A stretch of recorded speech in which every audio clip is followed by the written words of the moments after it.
पंजाब के किसान और सरकार के बीच सहमति न बन पाने के कारण अभी स्थिति जस का तस बनी हुई है।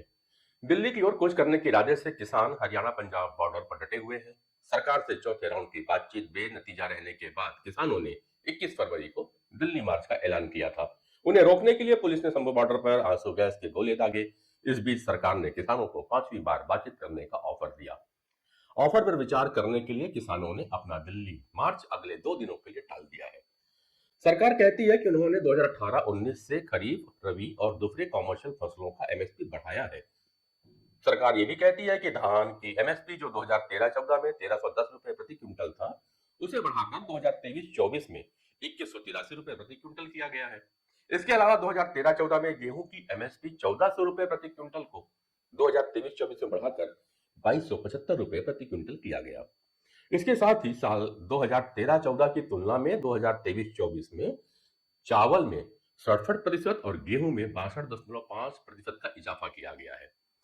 किसान सभी फसलों की एमएसपी की गारंटी चाहते हैं, लेकिन सरकार इसकी गारंटी देने से हिचक रही है। क्या कारण है? तो दरअसल किसानों के हित के लिए सरकार के द्वारा बनाई गई एक व्यवस्था एमएसपी, जिसके तहत सरकार फसल की एक न्यूनतम कीमत तय करती है। अगर बाजार में फसलों के दाम कम हो जाएं, तो भी किसान आश्वस्त रहता है कि उसकी फसल सरकार कम से कम इस कीमत पे जरूर खरीद लेगी। आमतौर पर एमएसपी किसान की लागत से कम 1.5 गुना ज्यादा होती है। हालांकि एमएसपी सरकार की नीति है, लेकिन कानून नहीं, इसलिए सरकार इसे घटा बढ़ा सकती है और चाहे तो इसे बाद में बंद भी कर सकती है। किसानों को बस यही डर सता रहा है। आंदोलन की वजह और गारंटी मांगने का कारण भी यही है। सरकार साल में 2 बार यानी एक बार खरीफ की फसल और एक बार रबी की फसल के दौरान एमएसपी का ऐलान करती है। रबी की फसल में गेहूं, आलू, मटर, चना, अलसी, सरसों और जौ जैसे प्रमुख खाद्यान्न शामिल हैं। अभी तक सरकार लगभग 23 फसलों के लिए एमएसपी का ऐलान कर चुकी है।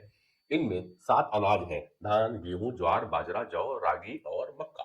3 किस्म की दालें हैं: अरहर, तुअर, चना, मूंग, उड़द और मसूर की, जबकि 7 तिलहन है जिसमें कि मूंगफली, सरसों, सोयाबीन, तोरिया, तिल, सूरजमुखी बीज, कुसुम के बीज यानी सनफ्लावर सीड्स और राम तिल के बीज है। इसके अलावा 4 अन्य फसलों कच्चा कपास, कच्चा जूट, नारियल और गन्ने के लिए भी सरकार ने एमएसपी तय किया हुआ है।